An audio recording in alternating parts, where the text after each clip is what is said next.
Hello FYS, this is going to be my journal entry number 2. It was for November 6th, it was a Friday. I went to Upper Mud River Lake. Starting out from the get-go, I thought the fish were going to be in their wintering patterns or super shallow. And they were kind of a mixture of both. So I guess you could say I came into this with a good mindset of where they would be. And I started off shallow. And I saw the big ones, and the big ones are just like, this lake is so clear, so it's really hard to get them to bite. And once they see your boat, it's kind of over. Like, you can't really do anything. And I started off shallow. Didn't really have that much luck. I caught fish, just not the size I was wanting. So, and I went all the way to the backs of the creeks because the shad spawn, and everything moves shallow in the fall. So I went to the creek starting off. And I fished it really fast, just trying to find something and figure something out. I never did. So that told me that there's only two places they can be. The wintering holes, which they go to every fall when the water temperature starts dropping.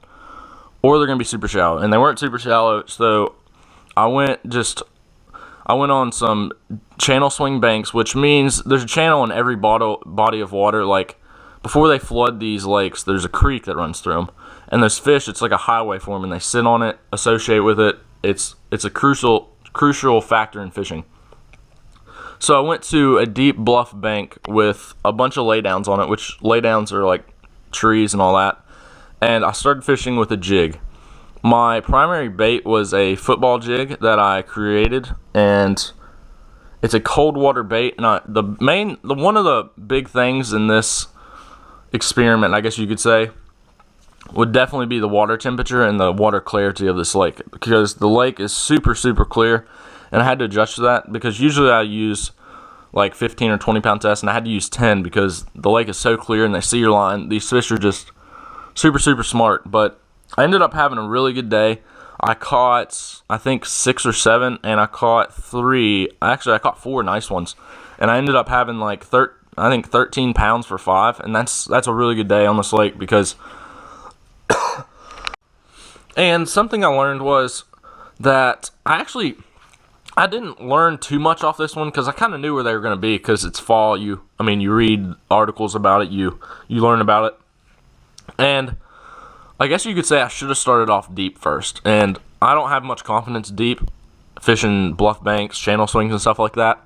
But I started off shallow, and that didn't work, so I didn't waste all day back there, luckily. So I guess you could say if I should have stayed on the bluff banks, and maybe I would have caught more fish. I probably would have caught more fish.